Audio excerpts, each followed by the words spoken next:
Hello,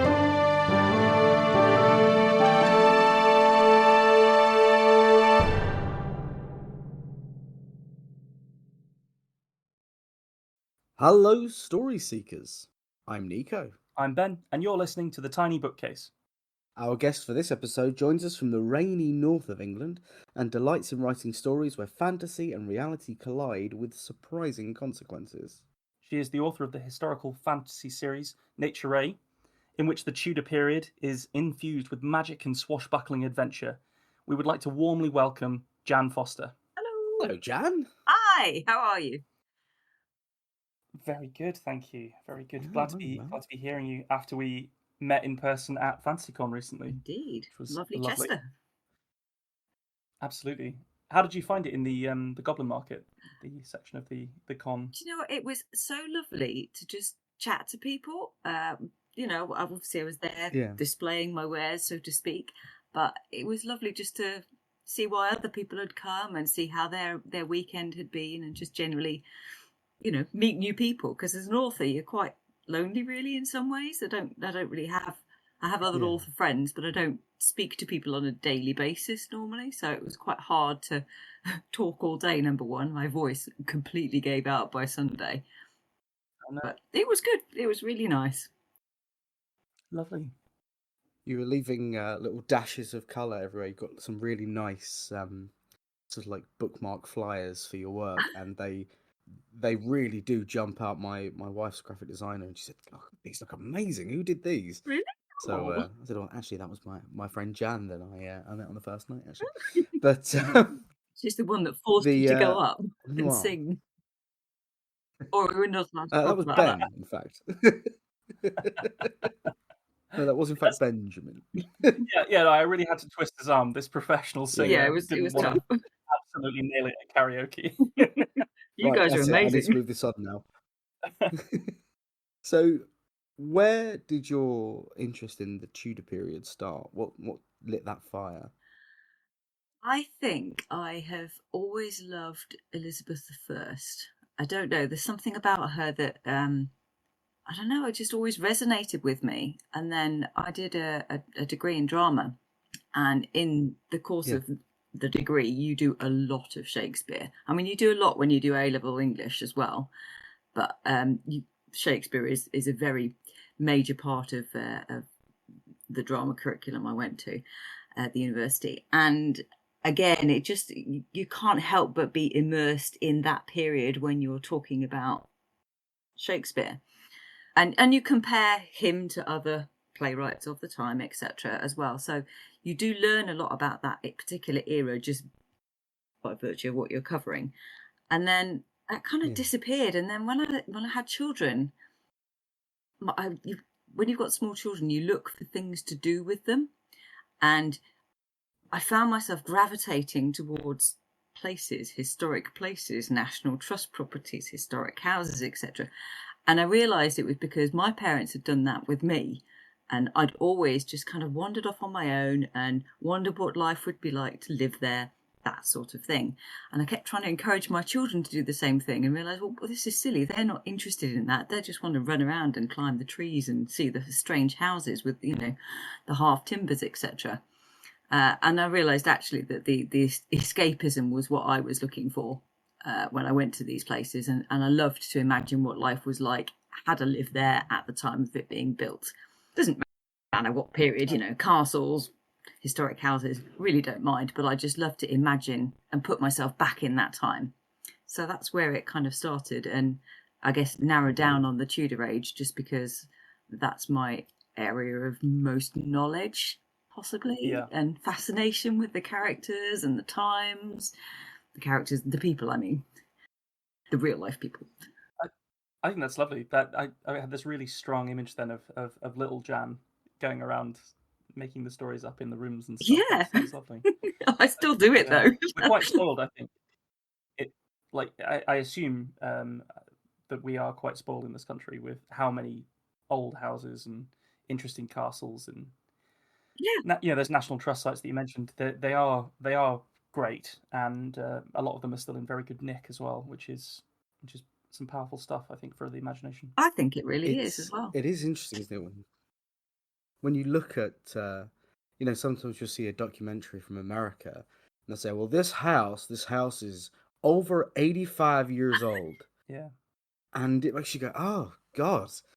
No, I used to manage a pub that was older than the constitution that their country's run on. It's very strange, isn't it? And we are history rich here. Yes. I think such I am a a little little bit. place. I am also just a little bit jealous of younger countries though, because we're very much we're products of the death of an empire. That's all. That's there isn't really anything going on for us anymore. Whereas obviously the Americans have got a lot more going forwards, or you'd hope so anyway. So yeah. Anyway, that's really nice. Thank you for that, Jan. Now, we are here for one reason, or in fact 3 reasons this episode, which is stories. Our prompt for this episode is polite, and Ben, you are going to be reading first. So do you think you could do the decent thing? Polite. They bump and jostle each other on the paved sidewalks, quite frightfully. Once I was knocked on my rump without even a how d'ye do. And the noise! Let me tell you, young halflings, that their motor cars rumble and bang in the most alarming fashion. I found myself unable to cross their roads without being carried along in a crowd of big folk like a lure on a rushing river. If that wasn't enough, their buildings blot out the sky and threaten to lean over and fall on you from all sides.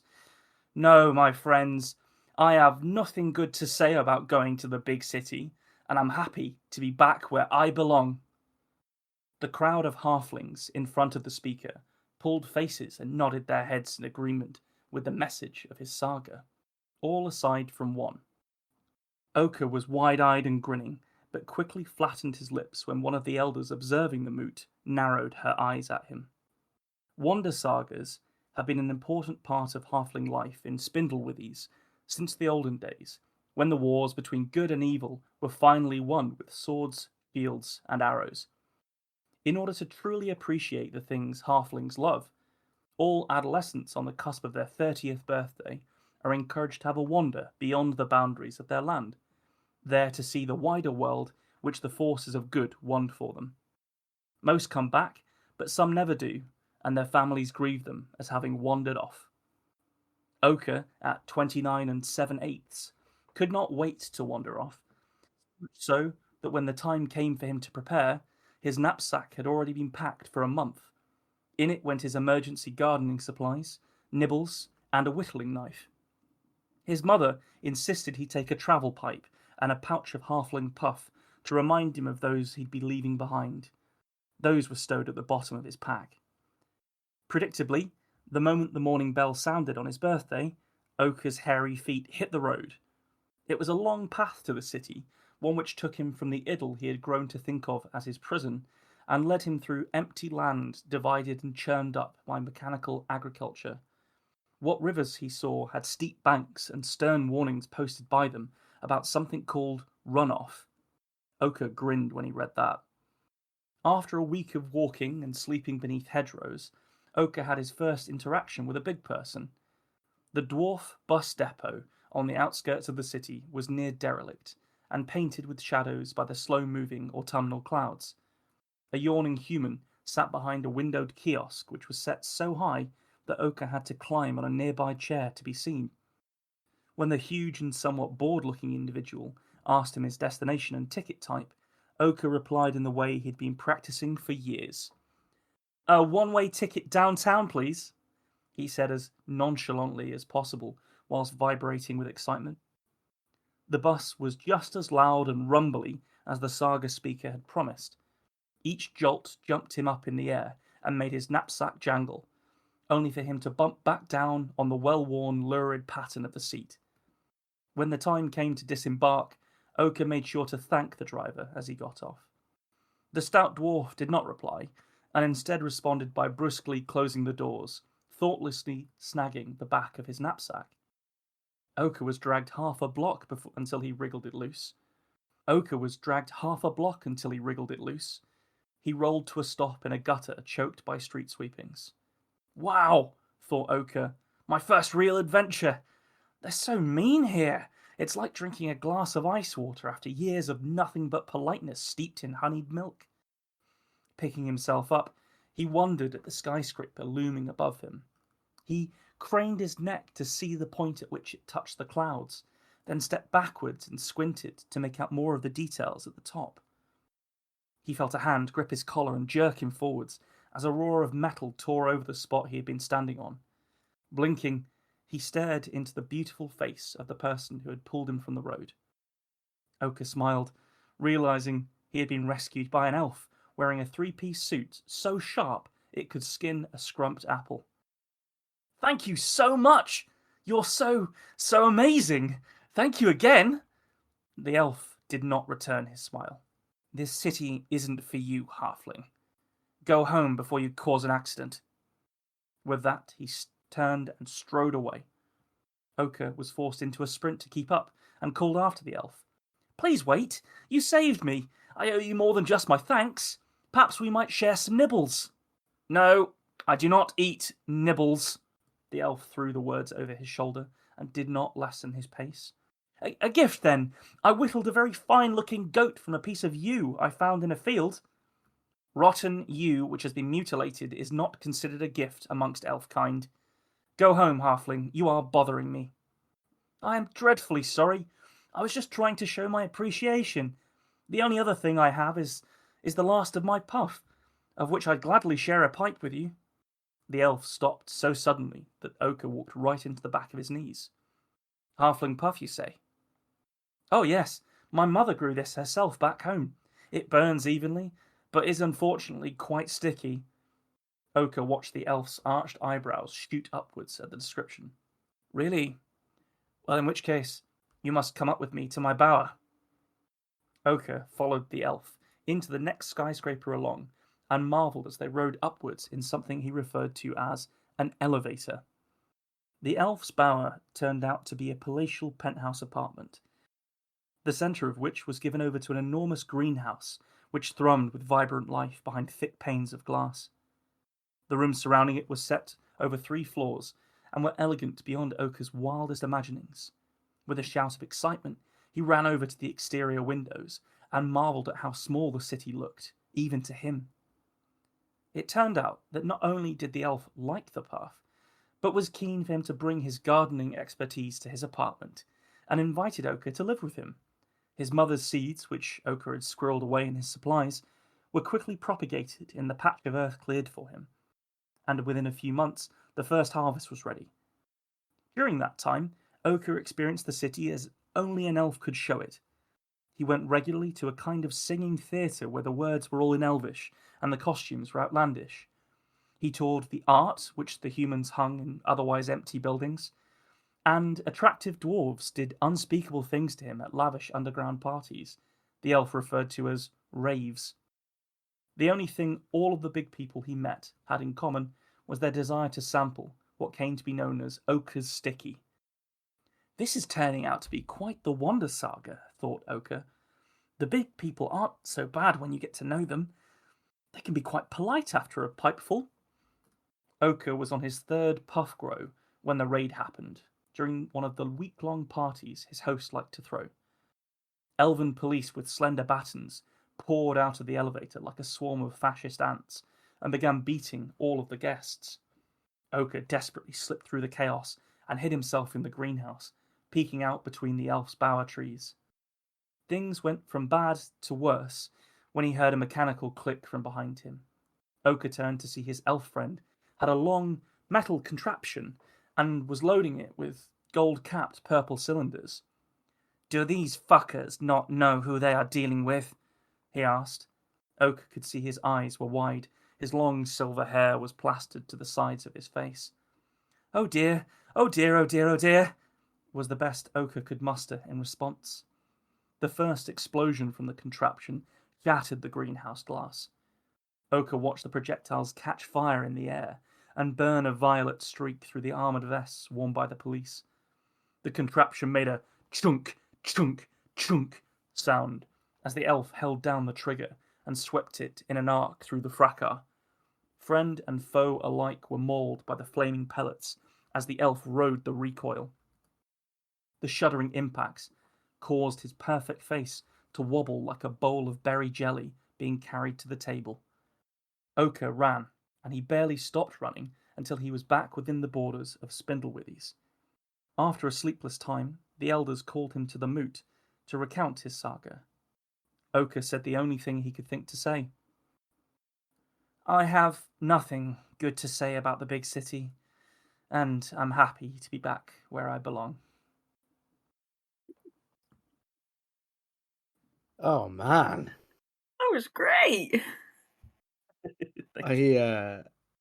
one of the first notes I have, in fact, the first one is 29 and 7/8, fantastic. Yep.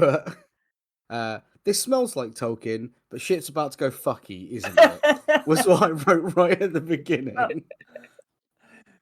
It's Yeah, pretty much. I definitely got some Game of Thrones vibes there as well. It was... Game of Thrones with shotguns. Yeah. Oh, I do think shotguns would really have changed the way that Lord of the Rings went, wouldn't it? Yeah. Even just one. Yeah. Yeah. Elves with Do you shotguns. It want a just doesn't golf seem arm or right, a does 12 it? gauge? No. You hit some fantastic like stealth gags in there. Like there was the no, I do not eat nibbles from the elf. That really caught me, man. And attractive dwarves did unspeakable things to I him. love that too. I also love the name Oh, Spindlewithies. Yes. Really like that. Yeah. Thank you. I think I was just trying to find the cutest name I could possibly think of in that moment. But I mean, obviously, it's a bit modelled off the Amish Rumspringer thing where they go off. Yeah. So it's not too modelled on that. It's just that was one of the starting points. But I liked this idea of examining that isolationism that halflings have, even in Lord of the Rings, and seeing what would happen if the world just sort of was a modern day world after the fact. And they still had maintained these old ways of isolationism. Yeah, it's definitely Hobbit feel to it. Yeah, thank you. That was what I was going for. But then obviously trying to twist it about and give it some modern edge. There's something nice as well about this, like the through current of that story, having the idea that every young person does think, oh, they don't know what they're talking about. They just weren't cut out for it. So yeah, that cyclical him coming back at the end and being like, listen, look, it sounds fun, but believe me, because he's been off and been Halfsenberg, hasn't he, for however long he's been gone. Oh, Heisenberg, yeah. Yes, I think he's probably been gone for at least 9 months. I would have thought, maybe a year. It's, but yeah, I think structurally it's really, it was very fast paced, but it needed to be. I think you did work well in using kind of established fantasy stuff because it means we get to go. Okay, I know what that is. Yeah. Like there's some really cute character building stuff with like having practiced how to order the bus ticket, and I think that's all really cool.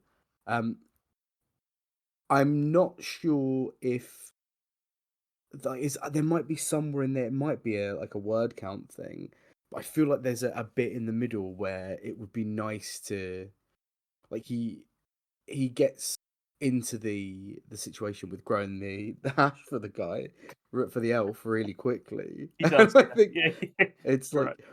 I feel like if that elf's like that, if he doesn't give a shit about him, why did he save him from the truck that was going to hit him? Like it's the only thing, but obviously that needs to happen for the story to happen. So it's not like that's a major problem. But I don't know. I don't even know if there's a way that it's. I totally agree, and I think potentially that could be worked on a little bit. One of the things that I potentially overthought on this one was recently I read something about how much Tolkien supposedly did not like Frank Herbert's Dune. Okay. And just bear with me a second because this goes somewhere.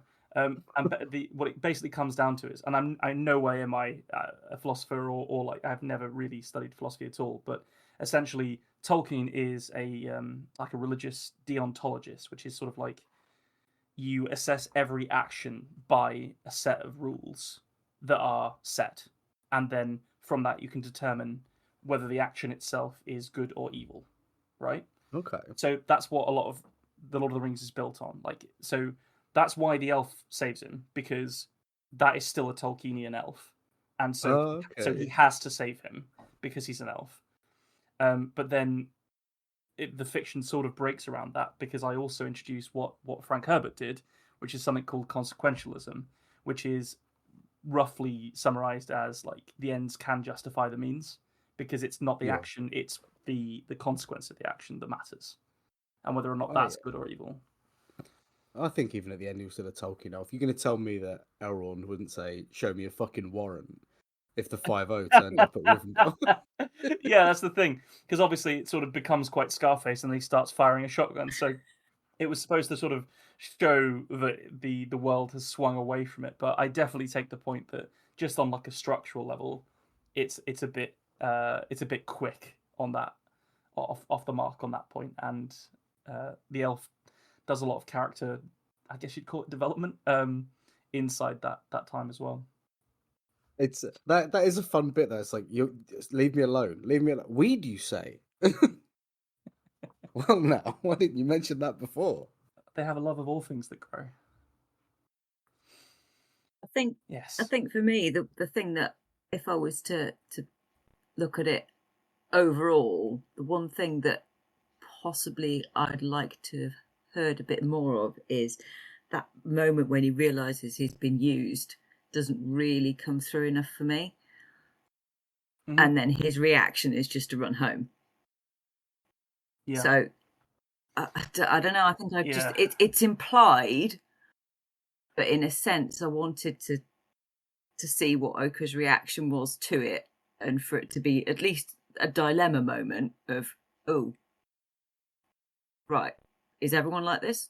Have I been had the whole lot, or? And then he just goes home, and he comes and he falls in with what everyone else says, and yeah, I think that's kind of sad, isn't it? That he just falls back in and he sort of repeats by rote something that he heard before that was a warning to him that didn't work. I totally agree. I think that's a really good bit of feedback. I was somewhat capped by the word limit at that one, because I think, but yeah, I think if I was to put this out to like a few hundred more words, those two places would be a really good place to put them. So thanks for that feedback. That was useful. I mean, how long's Lord of the Rings? 1,700, yeah, you could have given it a few more words. Listen, I'm speaking as someone who screamed way over the word count limit, so you know. True. Yeah, but you're allowed. You're the guest. So I'm allowed. Right. And you're gonna critique mine and say exactly like how much I could have cut from it. Well, speaking of which, should we go into your story? Yes. Wonderful. Okay, I've called it. I've given it a title. Bridge of Words. A person of your stature shouldn't have to suffer the indignity of reaching up for your goods, Therina, Gladys said as she bustled round the high counter. She could barely reach over the wooden ledge, over the baskets of cakes and breads on display either. There now, you enjoy your lunch, and I wish you a pleasant day, good neighbour. Her fingers traced over the label as she read out. Please take care when eating this item of food, as contents may be hot. I should bloody hope so, Therina thought. Cold bacon and eggs were awful. Gladys bobbed her beak-like nose and proffered the frilly paper-wrapped parcel, then stuck out her other hand. That'll be threepence and... Her grimace widened to display an uncomfortable number of pointy teeth. Whatever else you deem appropriate compensation for the personalised service you've received at Hoppy Bakery today. Therina swallowed back a sharp retort. It was bad enough being a dwarf without everybody constantly feeling the need to comment upon it, or worse, make such allowances for her shortness that her very independence was called into question. Very thoughtful of you.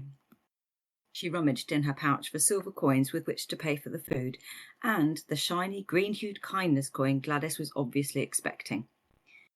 With some reluctance, for it was rare, Therina was gifted such treasures herself, she dropped payment into the harpy's hand and turned to leave. Gladys trilled, You'll probably need to go the long way home. I hear the bridge is blocked.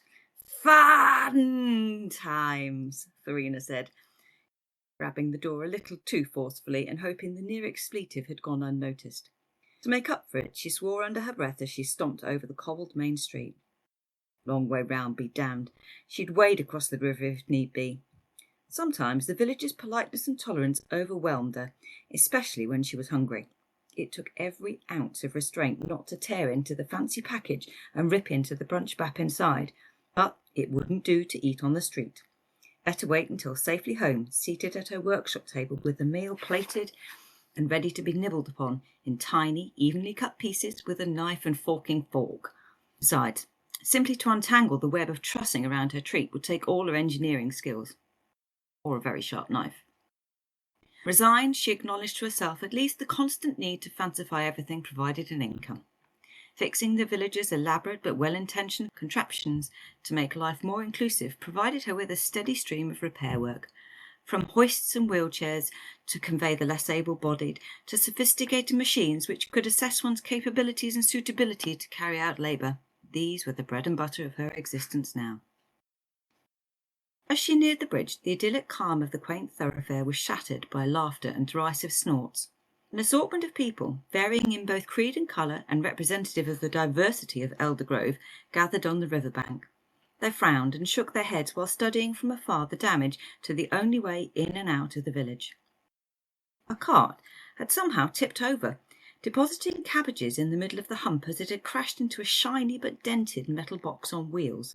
The collision left both vehicles wedged into the stone walls in such a way that neither could go forward or backward, effectively blocking the route. Along with the stench of burned rubber, an acidic smell lingered around the area, setting Thorina's nerves jangling. An old man tottered about on the other side of the river, groaning as he bent to collect his cargo, and seemingly impervious to the chaos and the queue of bored-looking traders clustered on the track behind him. Below, the river babbled away with the odd cabbage, its soothing trickle amidst the lush green landscape completely ignored by the gaggle of unfamiliar youths clambering over the wreckage, as if they had no care for the consternation their accident had caused. Thorina's mouth dropped open as the interlopers began posing with stupid expressions, holding up handheld devices which clicked when tapped. They appeared entirely ignorant of the baleful stares of those on this side of the river. After a series of shots, they huddled, pointing and giggling at their images, which Thorina saw flash over the screens of their devices. Thorina approached a smaller group of village elders, passing a large sign stating the obvious: "Threat to life, unsteady ground. Objects in the river may appear closer than they are. Proceed with caution." About right for once, Thorina thought. A trog of trolls was less intimidating than this bunch of bozos, not to mention the gang of hoodlums dressed in almost identical black tops. Despite nervous glances at their local Mrs. Fix-It engineer, lurking next to a sandwich board as big as she was, no one offered her the customary greeting. "Welcome, mistress. May peace and politeness surround you in the spirit of tolerance. Good health, good fortune, and good day to you." Good, sodding good. It drove her mad. And merely saying it didn't mean you truly meant it. No kindness coins for anyone today. But at least the severity of the situation had reduced the congeniality delays. Still, she waited for their acknowledgement. It didn't do to force one's opinion upon any given situation in Eldergrove. Better to be invited to contribute by whomever was chairing the convention. Then she realised the sorry truth. No one seemed to be doing anything about the problem. They were all just watching, passing silent judgment. Minutes ticked by. Thorina wrestled to control the expletives which threatened to fall from her lips by thinking about the delicious brunch dangling from her fingertips and how good it would taste if only she could get home to eat it. Her jaw tightened with the effort, and she was about to burst when chubby Mayor Twicket stepped forward. In his prim, professional, and most poncy voice, Twicket tucked his thumbs into his sash of office and announced, "I call upon thee, strangers, but welcome to our land, to remove your cart so that those traders behind you can pass." A tall, skinny lad, presumably the leader of the gang of some 4 youths, mocked, "I call upon thee," before dissolving into laughter. "For real? What kind of a place is this, anyway?" Another jeered from beneath his hood. "Trust you to flex too far and crash us into ye olde world, Tarks," said another, rubbing a finger under his spotty nose. Post the vibe, man, let's bounce. Bewildered by their dialect and intrigued by the picture-taking devices they were all equipped with, Therina stepped out from behind the sign. The tall lad pointed at her. Hey, look! A midget man! An actual dwarf! We in Hobbiton or something. She don't look like a proper dwarf or a hobbit. Oh, Gandalf, where are you? Spotty called. Damsel dwarf in distress. Therina balled her fists as the mare dithered on the river's edge, mouth gaping like a carp. The youth with the hood pulled over his buzz cut sneered. Reckon she's got a massive hammer hidden somewhere. That's what'd make her a proper dwarf, innit? The fourth, dressed in trousers which seemed to stop below his bottom, made a rude gesture around his groin, then said, Gimli, he da goat! Don't diss the Gim man. It didn't matter then who spoke. Their nasally toned laughter triggered Therina. Shut the fuck up, you disrespectful brats! She wasn't named after the legendary character for nothing. As soon as her surprisingly loud voice rumbled across the river, the youths froze. She glared at them with all the seriousness which a person of slight stature could command, not daring to look at the doubtless shocked expressions on the elders' faces. For a moment, Therina thought she'd done enough to shock the thugs into submission. Perhaps then they could be reasoned with, until... She speaks! Oh my days, the dwarf actually sounds like a dwarf! The tall one jeered. Go on, get grumpy on us! Therina knew then there was no reasoning with them. No amount of swearing or threats would work. But the problem remained. They and their vehicle blocked the way. Without the bridge cleared, her way home was impossible and the village's trade impossible. Why don't you take yourselves and your contraption away? Therina growled. The tall lad shrugged. Dunno. CBA. What do you mean, CBA? Pizza Face answered. He means he don't know how to fix it. Shut up, Tarquin, the tall lad grunted. His back hunched and suddenly he didn't seem so big anymore. I can fix it, I just... CBA. His eyes slid to the tangled mess on the bridge, then he studied the ground. His friends dithered. Equally uncertain, it appeared. Therina was not so old that she didn't remember how awkward it was to admit when you didn't know something. CBA? Give me a clue? Help an old get out. Can't be asked. CBA, Buzzcocks offered. He swiped the hood back from his face, revealing ears which were a little too pointed for a human. Maybe I can help, Therina offered. We need to get the bridge clear as a priority. I'm sure it's possible if we work together. The mayor glanced at the other elders, then Therina. We couldn't possibly do that. Why not? Therina asked as her shoulders rose. There's enough of us here to lift the cart free, then we can push their contraption aside. Well, there's a proper procedure and process for recovery of vehicles, Mistress Therina. We must follow it. Therina pursed her lips while the mayor paced along the riverbank, saying, Not to mention we must assess the team's suitability for each job, making sure we've thoroughly covered every eventuality in our risk assessment. Collectively, the youth snorted. Therina glared at them, and they stopped short of derisive laughter. Couldn't we just... Before Therina could finish her sentence, the mare let out a squeal. Therina whipped her head round just in time to see Twicket slip, then tumble like a bauble down the riverbank. A deep-sounding splosh confirmed he hadn't followed his own signage. Therina dashed to the bank. All that could be seen was Twicket's protruding belly as it floated towards the bridge. Shit! Tarquin the Spotty murmured, scrabbling along the wall to meet Therina at the bottom of the bridge. He ain't going to reboot unless... Therina glanced up and met the youth's eyes. The sign. It'll float. The tall lad clambered over the wreckage and joined them. Hoodies, lads, now! Impressed by his quick thinking, Therina's urge to swear disappeared as the jumpers were pulled over their heads and tossed to Tarquin, who began furiously knotting the sleeves together. The giant dragged the sandwich board sign down to the river, flipped it open, then held it steady on the river edge. Therina eyed up the mare's body, caught in the reeds growing underneath the bridge in the middle. Objects in the river may appear closer than they are, she said, mentally measuring how many of the perilous feet she had to cross. I'll go, Tarquin said, dragging the hoodie rope behind him.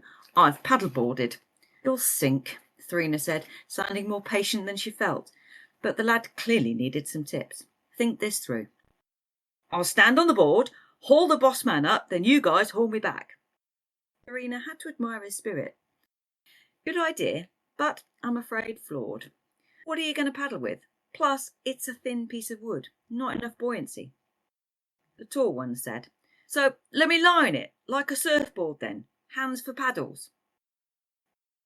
The board has a hinge in the middle, so no rigidity, plus you're too tall.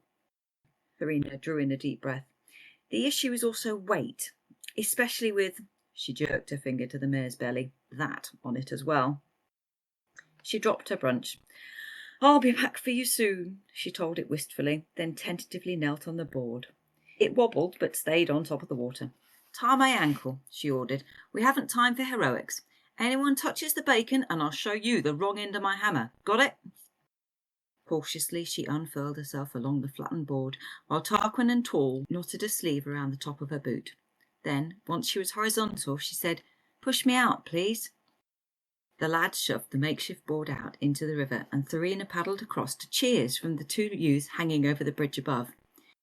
It was hard work kicking and scooping against the current, but she managed to catch her fingertips on the mare's belt and haul herself closer. A quick glance at the graze on Twicket's forehead confirmed her suspicions. He'd knocked himself out. Leaning over his belly, she discovered the culprit which had saved him from being washed away. His sash of office had caught on a rock, pinning him under the bridge. Fuck! Trousers below bum guy interrupted with, Incoming! A penknife clattered next to her on the board. She looked up to see Buzzcut Elf Ears grinning at her, his device pointed directly at her predicament. Do you mind if I film this? Sorry, I should have asked your permission first. Yeah, go on then, Verena said, while folding out a blade from the penknife. She slashed through the fabric, then, as the surge freed him, she caught the mare's wrists. Shuffling backwards, she dragged his body half onto the board. The dead weight kept wanting to slide back down into the murky depths. Water poured over the sign, both mare and tide threatening to drag her in. This is sick, innit? Buzzcut exclaimed. No, it's fucking dark, cold and damp under here, Verena muttered under her breath, not to mention dangerous. She couldn't feel her fingertips for gripping so tight. Hefting someone 3 times her size and waistline was not in her sodding plans for the day. Neither was dying. But the river was incessant, yanking them both downstream. Oh, fuck! Then she felt a tug on her ankle. Squad! Lock in and heave! Paul's voice echoed across the river. Verena looked back. All 4 lads, saviours as she now thought of them, dug their heels in and clung on to their hoodies. They staggered backward like a tug of war, pulling the board, the dwarf and the mare closer. All Verena could do was shiver and cling on as the sandwich board buffeted this way and that in the waves. The pull's too much, Buzzcut grunted through gritted teeth. Oi! Tall shouted at the elders and assembled villagers. Do you usually wait to be asked to save lives? Finally, the elders rushed over to assist, and together the team hauled Verena and Twicket in. As soon as the raft neared the shallows, thin, pale arms hauled the mare out of the river. By the time Verena had defrosted enough to climb the bank, Trousers under bum was already performing CPR, as well as giving them all an eyeful. If we can sort that, Tall said, wringing out his hoodie, then lifting the cart should be no problem. Behind them, the mare spluttered back to life. Tall handed over a frilly packet. Safe and sound, bro. The smell of brunch immediately lifted her spirits. Verena sat back on her haunches. It can wait until I've refueled. And if you're willing to show me how that picture gadget of yours works, I'd even go so far as to share my bacon and egg butty if you don't mind a picnic. Paul shook his head. No, Tar, I'm vegan, innit? Verena laughed. Can't please everyone. Great last line. Oh, wow. That was a lot of fun. Glad you enjoyed it. I think my new favourite image of all time may be fat dwarf mare stuck under tiny humpback bridge. I am fully in favour of this. I like Yeah, that image too. it balanced the sort of the twee elements that you were going for with the more kind of modern elements really, really well. Very interesting. We appear to have been on a very similar page for this, which was really delightful to hear your take on this. I liked that a lot. I think there were so many like fun characters, and the the goad at the heart of it being the hunger that Dorina just wants to She's get very home and eat. motivated by hunger, I think, Serena. Yeah, that's great. Like Specifically brunch wraps. Yeah, it's the clarity of motivation for the character was really well initially like created and then maintained through the whole thing. So I liked that a lot. That was a really good element for me.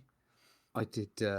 I as you will have noticed when I was talking to Ben after he read, I tend to write my notes in the way they happen as thoughts. So I will read the note to you. Are they taking fucking selfies that I wrote down? When Yeah. they say burning rubber and oil and this, that doesn't sound like a fantasy village. And then all of a sudden now I get the lads with the iPhones doing those creepy new selfies where you can swap your head around. I was trying to. Yeah. I was trying to bring out that quite often we, as a, I don't know what generation we are, but certainly the older generation. My son is 14, and the way he talks to me is very different to the way he talks to his friends. But actually, if you can get through the dialogue, they're not really that threatening, these youths. It's just that they just literally talk a different language. And I will tell you as well, I had 2 teenagers proofread this for me to make sure that I got the right words for what I was trying to say. Oh, nice work. Um, Gimli is the goat was a standout for me. I totally agree. Gimli is the goat. Who knew what that was? The descriptions of the chubby mare Twicket were really good. Like I initially wrote down, "Love this big ponce," and the tumble like a bauble, and you got a real sense of the spherical nature of this character really, really well, and then that became very relevant for the central problem that needed to be resolved. I like that a lot. There was a gag very near the beginning actually when she was first buying the food from the harpy, when she read the label that said, food, like, the food may be hot. I said, "Oh, bloody hope so." And it really caught me because I do that every time I see a bag of peanuts with "may contain peanuts" written on it. Or coffee. I wonder Morning who contents that's may be for. hot. Well, yeah. Yeah. Well, that's there's also the old joke, isn't there? It's I think it was a Vine or something, but it was somebody was filming a temporary sign on a road and it said "roadworks ahead." I sure hope it does. There you go. Oh, very good. That kind of suppressing the internal monologue of being quite sweary in a village where everyone is being ridiculously overblown in their politeness was actually really, really thrilling for me as someone that does swear a lot, and when they're in situations where it feels like it's sort of everything's very prim and proper and you would cause a scandal if you were to swear, I often feel quite stifled and a bit choked out. So that internal monologue of good, sodding good, in response to just trying to move through this fucking village and get home and eat, was we've fantastic. all been there, haven't we? Let's be honest. Absolutely. Well, I sort of haven't because I've sort of cultivated just being rude to people, but but the line that I wrote down was the severity of the situation had reduced the congeniality delays. And I thought that was really, really nice. That tickled a bit of my brain that I appreciate. So thank you. Glad you enjoyed it. Yeah, I think my worst nightmare is someone I don't know striking up a conversation with me in public and expecting me to respond like a reasonable member of society. I don't mind that. As long as I've not got something else I need to do, like eat. Yes. It's when you're a captive audience. I get the bus quite a lot, and if you're there and there's 12 minutes till the bus comes, and then someone sidles up, and I've always got my headphones on, but I can hear them just enough trying to initiate conversation, and I am too polite, and I do always take the headphones off and say, "Sorry, I couldn't hear you. What were you saying?" And then you're in, and I hate myself every time I do it. I used to take the train a lot, and I quite liked having conversations with people. So sorry, but then I guess that's because I don't really talk to people most of the time. Yeah. I think there's a time and a place for it, isn't there? Yeah. Like, obviously, it can be really nice to get that little bit of human connection with a Yeah. stranger. I wouldn't interrupt For somebody example, that if the had trains are headphones. delayed or. Well, that's the pertinent bit, isn't Yeah. it? Because Yeah. it's the universal sign for "don't talk to me" is having headphones Or on. reading a book. Or reading a book was the old-fashioned sign for it, I think. Whereas now you could be reading a book with your ears. Yeah, that was a lot of fun, and I liked it a lot. And all of the characters were really well constructed. And I think he really nailed the kind of vague horror of that kind of traditionalist preserving force in Little England. Like it almost had a bit of a like a Hot Fuzz element to it. Yeah, I hadn't Yes. thought of that, Things but being yeah, definitely. especially because of the youth's dialogue as well, which is a part of that movie. But yeah, really enjoyed it. I loved all the references to like Hobbiton and Gimli and all the rest of it. It's a lot of fun. Polite. Manners maketh man. Arthur Prestwich was unsure where he had learned those words, but he was certain they were a rule by which he ought to live. He felt, however, that he was being tested. Optimum queue time, in his opinion, was sub 12 minutes. Anyone could do 10. A well-mannered chap ought well enough to manage 12. This queue had lasted now upwards of 17. The post office itself was heaving. People bustled to and fro, packages clutched beneath arms, balanced in intricate stacks, and in some cases squished between knees, little care remaining for their contents. The place seemed alive with glittering and glinting nonsense. That was all the distraction from his visit, and Arthur was tuning it out. He'd been watching an older woman, hunched and quivering, count loose coins on the desk. It had been his belief that most places of reputable business would prefer not to be paid in heavily verdigris-stained pennies. Now, as he watched her finish another neatly stacked 20 pennies on her long journey to £9.72, he thought it ought to be made illegal. Cashless society was one of his fears, but all things in moderation, surely. He couldn't hear her words, but the vacant nodding from the post office staff member watching her count out currency told him what he needed to know. Blathering. She was blathering on about some meaningless drivel, he had no doubt. Her granddaughter was going to university in Exeter, or one of her doubtlessly numerous cats had a poorly tummy. He imagined mildew-thick carpet stained yellow-brown by oozing cat turds from a near-mummified feline. He felt violence behind his eyes. But manners mastered man, and he instead turned to face whoever was behind him in the queue for a moment. He made a noise, somewhere between a tut and an exasperated sigh, and did not pause to receive his expected eye-roll in return. He felt again the parcel in his hands. He had run his fingers over it countless times. He thought of the padded envelope, the bubble wrap beneath, and after all that, the final piece. If the valuation came back as he expected, it could change his life.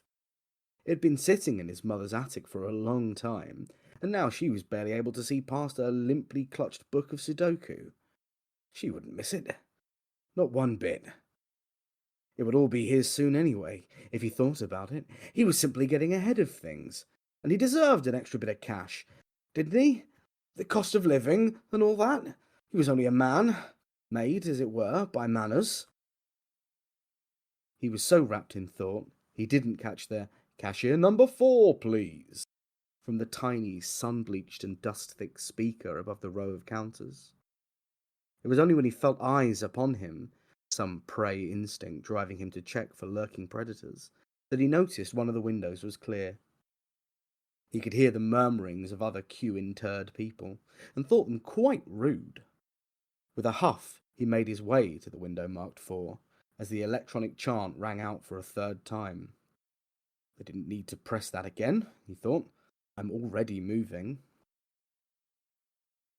the one package today, sir." A disastrous greeting. Arthur responded in kind. "Good afternoon, you mean?" "I'm sorry?" The young lady looked confused, and possibly even startled. "No, you're not. I can tell. You should greet a customer with good afternoon, or at the very minimum, hello, sir.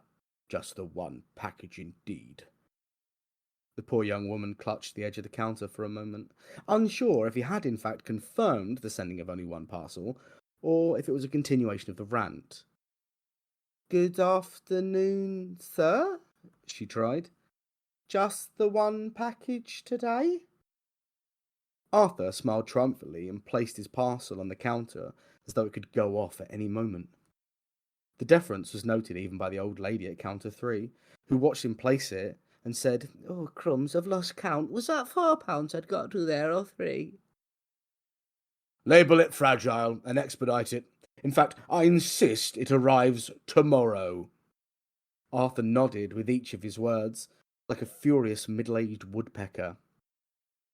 "I am quite sure nothing here is of so much importance as this, and I must insist it arrives promptly tomorrow morning."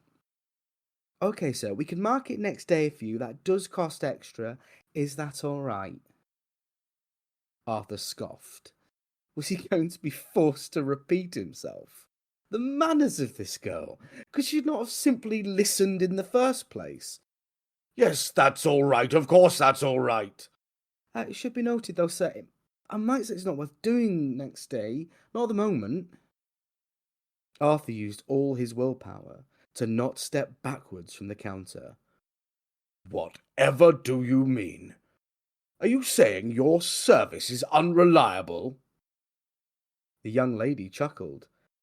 "Well, it's a bit, sir. It is December the 23rd. Arthur could not begin to countenance why a letter that he believed ought to arrive the next day should be delayed simply because other people had been careless and left sending Christmas gifts to the last moment. They should have to wait. Surely. "This parcel must be in Manchester tomorrow. No ifs, ands, or buts, young lady. It's improper to speak back to your elders." She bit her tongue, almost off from the force of it. She turned the parcel over in her hands, watching Arthur wince as she did so, panicked as he was by her moving it ever so slightly faster than he had been. She read the address. She read it again. "Is this address correct, sir?" Arthur scoffed. "Of course it is." She began to read it aloud. "Antiques Roadshow, the BBC, Manchester." Arthur nodded imperiously. "Yes, quite right." I don't think there's enough detail here to actually get this to anyone, tomorrow or otherwise." She ploughed on. "Also, sir, I think, well, doesn't the Antiques Roadshow sort of move around a lot? It's in the name, isn't it? And there's no postcode. I can Google the BBC office and see if there's anything there, but..." "How dare you!" Arthur had launched into a rage about 3 words into her sentence, only now finding his own words to express it. "You insult my intelligence. You refuse to send my parcel. You handle it like a gibbon flinging its own turds. You... Arthur felt a strange spasm. For a moment, he thought the coin-counting spinster had pinched him hard on the arm. When he looked, she was still sliding copper discs onto each other. "Sir, are you..." The girl looked panicked, and then grabbed the handset of a nearby phone and began to dial. Arthur couldn't hear what she said next, but he watched her lips move hurriedly. "Should speak up." He gurgled the words out. "Rude to mumble. No manners." The floor came up to meet him with extreme pace, and he found himself staring into the ceiling tiles, bedecked as they were with tinsel and baubles. Garish, he thought. Ugly. People crowded around him, and he thought that was rather rude. They were all looking down at him, but no one proffered a hand to raise him up. Then one of them touched him, and he felt himself being rolled on his side, rolling his lovely coat all over the floor like that. Improper, indecent. They'd probably gone through his pockets as well. Sneak thieves, the lot of them, no doubt. This impropriety was exhausting. He would just close his eyes a moment and have a kip. They'd all stop bloody shouting around him. So inconsiderate. That was better. Nice and peaceful. Arthur Prestwich, I am come to claim thee, said a booming voice. Good afternoon, sir, at the very least, said Arthur once more. It doesn't cost anything to be polite. What a prick, thought Death. And as usual, his decision was final. I was laughing through that whole Me thing. too. I'm had to have the microphone muted. Yes, same. Oh my I have to god, say- what an absolutely heinous prick. I had such American Psycho vibes there at first. I really thought he was going to turn out to be a serial killer as well. But this is British Psycho. This is our Absolutely, version of yeah. American Psycho. Yeah. And your voice is just Oh. perfect for that narrator. Absolutely perfect. Well, I'm glad. I Thank suspect you. that might be because you've worked quite a lot in the service industry in your past, Nico. So you've probably encountered a few of these dickheads before. No, who could possibly say? Modelled on anybody you know? It is Oh. real though. Like the amount of people who are absolute dickheads and then will try and pull you on your behaviour. It's Oh. fascinating. God, that was an uncomfortably accurate portrayal of the worst of British society right there. So There's some particular. I would be sorry, I would be truly fascinated if anybody listening is from other cultures, and if this kind of thing happens in your culture, you've got to let us know. Because at the moment, I'm aware that this is only a British problem. Yeah, exactly. It just feels British. Even your turn of phrases, I have to. I'm greatly admiring the furious middle-aged woodpecker. Perfect. And the gibbon flinging its own turds. Love that as well. That was solid. I wrote down the other bit about turds, which was the oozing cat turds from a near mummified feline, which was truly gross. There's fantastic. just something about the ludicrous behaviour of a lot of older people in this country. I love it that that we're taking lends it to itself extremes. Like you've gone like so far with your character that is just too polite and meets with a sticky end, and I've gone the other way and I've got these horrible youths. Well, yeah, I mean, he's sort of. It's almost like he doesn't actually. He's not polite. He hides behind this shield of veneer of manners and politeness. In fact, he is at no point properly polite to anybody during the story. And it just cannot put himself in other people's shoes. Just and the only rules that he obeys are like the awful bits inside interaction that we can have, like that bit where he doesn't wait for the eye roll in return. So like he's expecting that sort of, someone taps their watch and then somebody else does an eye roll thing, and he doesn't even wait for it. It's horrible. And yet the irony that he misses his turn nearly. Yeah, but it's always like that. So the whole thing came from, I wrote down ages ago, I was in the post office and it was leading up to Christmas last year, and I was sending merch out for Dead Man's Whiskey, and there was someone there complaining that like the person behind the counter said, well, obviously there's a good chance of a delay in the delivery of this, and they said, what, even if I pay for next day? I said, well, yes, because tomorrow's Christmas Eve. And it was that interaction now nearly a year ago that was still with me, and when it got to polite, I thought I could build a story around that. I can explain to the world how much of a prick I thought that person was. Given nailed the it. Chaucer treatment. Totally nailed it. I wouldn't change any of this story. I legitimately have no notes. The structure was solid. the writing was great, and the delivery was fantastic. I think you even got a Galadriel reference in there when you said "Mana's mastered man," and you kind of did it in her like a Kate Blanchett Galadriel voice for a second. I don't think. Maybe I saw the line and my brain said, you know how you should deliver this. Instead of a Dark Lord, you shall have a gammon. Yes, that bit about queue times at the start, where he was sort of being like, so anyone can wait for 10 minutes. 12 minutes is 17. how a gentleman waits. 17. All I was thinking was that if I'm queuing for more than 5 minutes anywhere, I feel like I've made an error. I really hate queuing. I legitimately despise it. So you already kind of had me hooked in, and then I was made to feel absolutely horrible about the one bit of connection that I had to this character Because for the rest of the time. so bad. He was so bad. Yes. It's queuing. I mean, we've spoken about how British it is, but this idea that like people have rules, and we all kind of do. Like, I'm the same as you, Ben. I get a few minutes into a queue, and I start looking like, am I stood in the wrong place? Should I be? Am I waiting wrong? Do I need to like just go? What do I Maybe do? that's why I got Especially, that American Psycho vibe, because he just had none of that. He was just cross that he'd been queuing. Yeah. Do you ever get a thing where you go into a restaurant and it says like a wait here to be served, and it might only be 30 seconds, but you feel time dilate while you're standing there, and you're like, I don't know how long I've been here.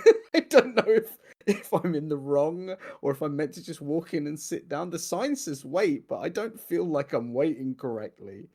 Or the truly awful things in that exact scenario where other people that are more comfortable in that setting just walk straight past you and sit down.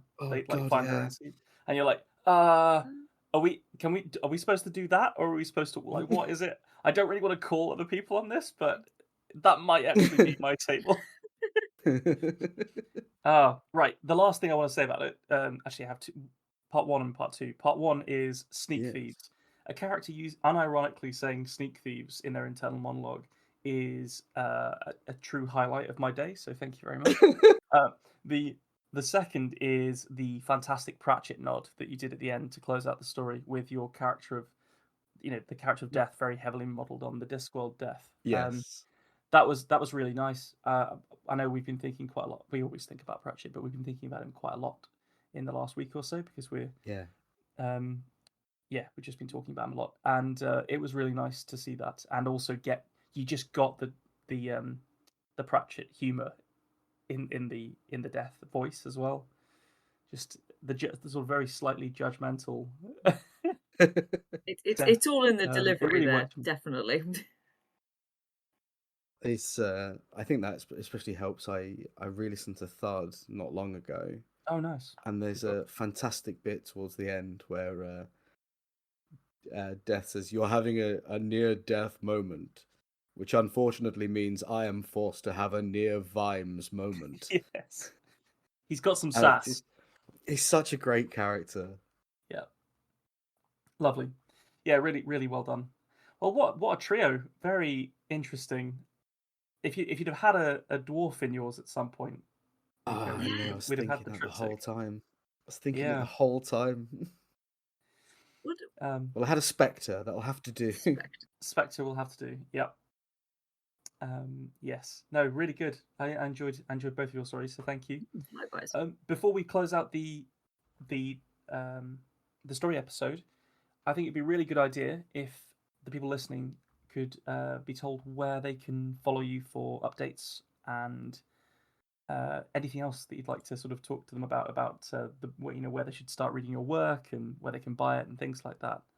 Yes, I have greatly enjoyed my deviation from my normal genre, and I would love to connect with people. If you are on any kind of social media, I'm at Jan Foster Author, or you can find out more about the Natre series at www.escapeintoatale.com. That's my website, and I do occasionally on my if you wanted to sign up for the newsletter, I also do send out free short stories on that as well sometimes when I write them. Not necessarily within Lovely. my world, but ones like this one, I think I might treat my newsletter subscribers to a copy of it as well, hopefully in the future at some point. Oh, fantastic. So yes, definitely Please check do. out the Nature Race series, and join us in the next episode where we'll be digging deeper and going over some questions about storytelling. Great. Right, see you there, freaks and geeks. Thanks for joining us for this episode of The Tiny Bookcase. Remember to subscribe, otherwise you're going to miss out on the future fun. Also, tell a friend. If you like this episode, link them to it. We'd be tremendously grateful. You can follow us on Twitter at BookcaseTiny, Facebook at The Tiny Bookcase, and Instagram at BookcaseTiny for updates. Speaking of supporting the podcast, well, magic can only take one so far. The Tiny Bookcase is supported by the generosity of its patrons. Those kind souls have really kept my belly full the last year. Let's cast a spell for them, shall we? For rich ginger tones on their scalp, let us cast the Orangi Hedondo spell for Scott Byrne, and for general fabulousness, why not the Ooh La La How's Your Mother spell on Matthew McLaren?